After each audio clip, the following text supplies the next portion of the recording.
Flexi-wing lagi, flexi-wing lagi. Drama perpolitikan di F1 tentu kurang lengkap jika tidak memainkan isu yang satu ini.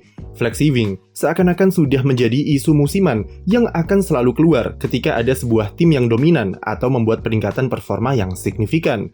Selama bertahun-tahun, FIA mencoba untuk mencegah isu ini keluar lagi.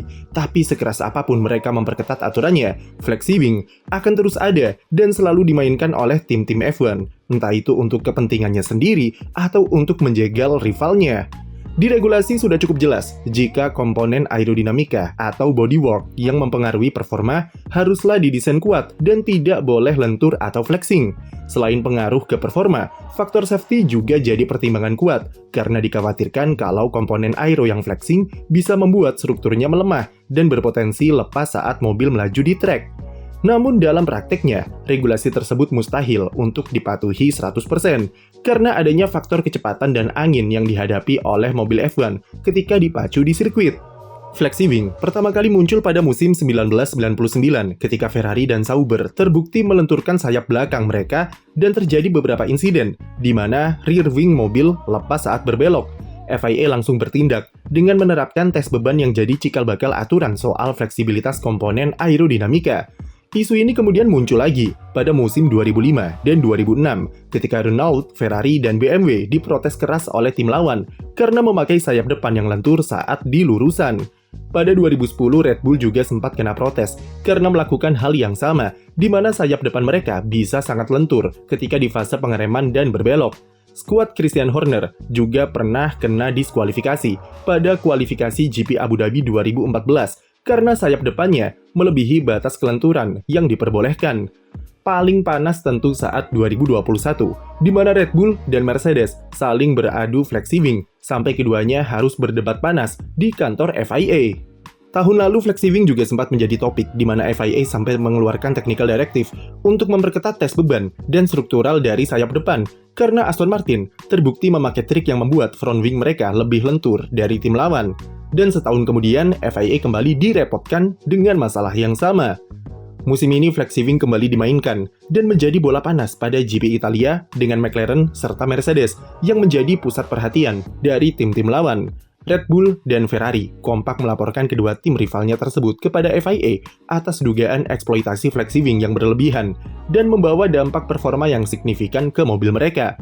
Flap sayap depan dari mobil MCL38 dan W15 diketahui terlalu lentur dan melebihi batas yang dianggap normal, terutama ketika mobil sedang ada di kecepatan tinggi dan saat fase pengereman.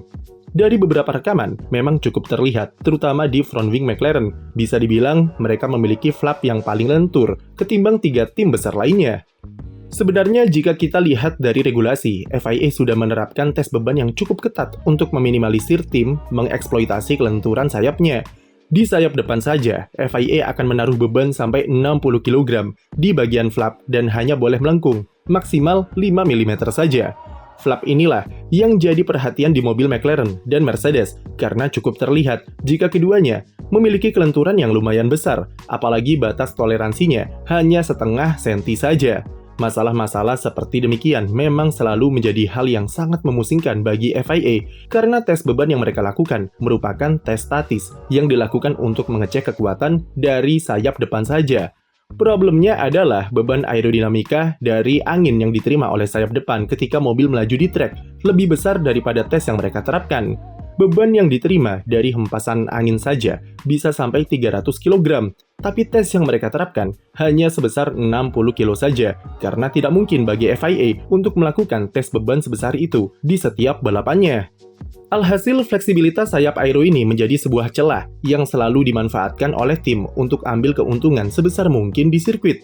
Selama bertahun-tahun, engineer selalu mencari cara untuk mengakalinya dengan mendesain komponen aero yang kuat secara struktur dan lolos dari tes beban. Tapi ketika terkena oleh tekanan angin, dia masih bisa lentur.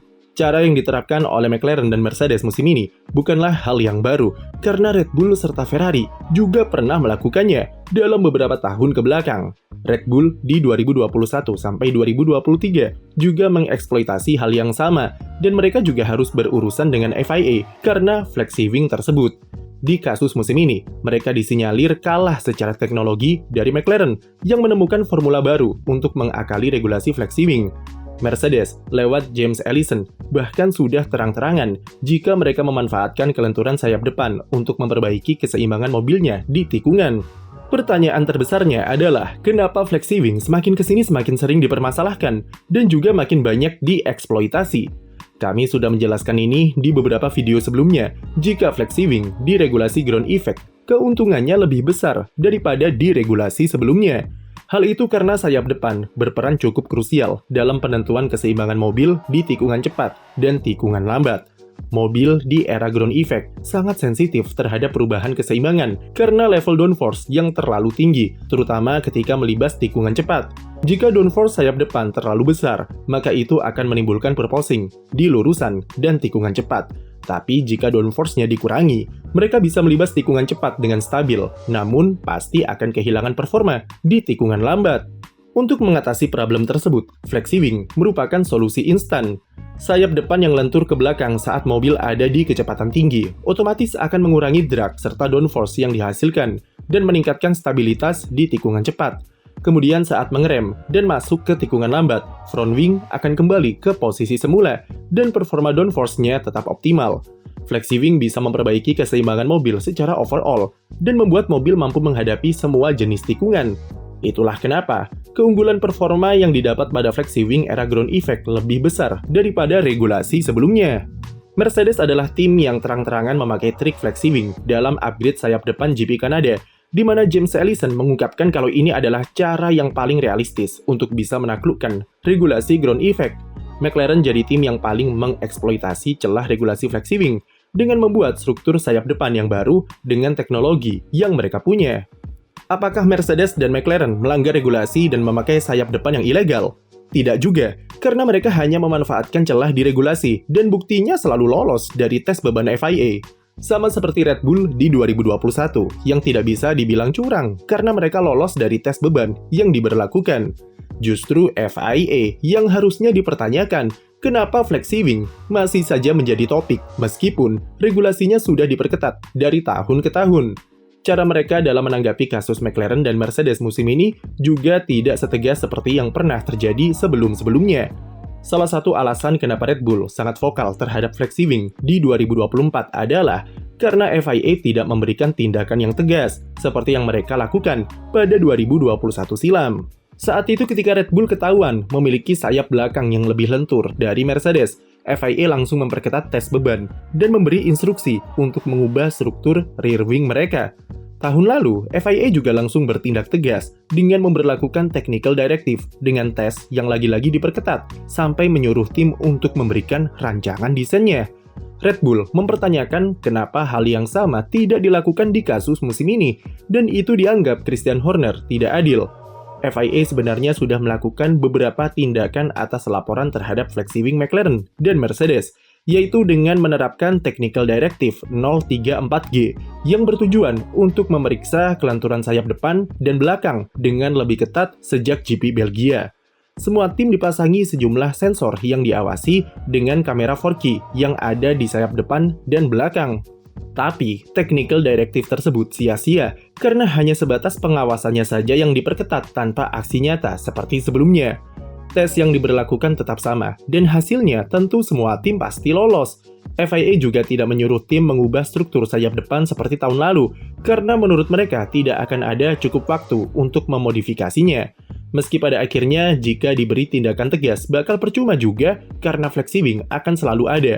Tapi setidaknya FIA bisa memberi ketegasan dan konsisten seperti apa yang mereka lakukan di 2021 dan 2023. GP Singapura akan menentukan tindakan lebih lanjut apa yang dilakukan oleh FIA karena mereka sudah mendapatkan data yang cukup dari tipe sirkuit yang berbeda-beda.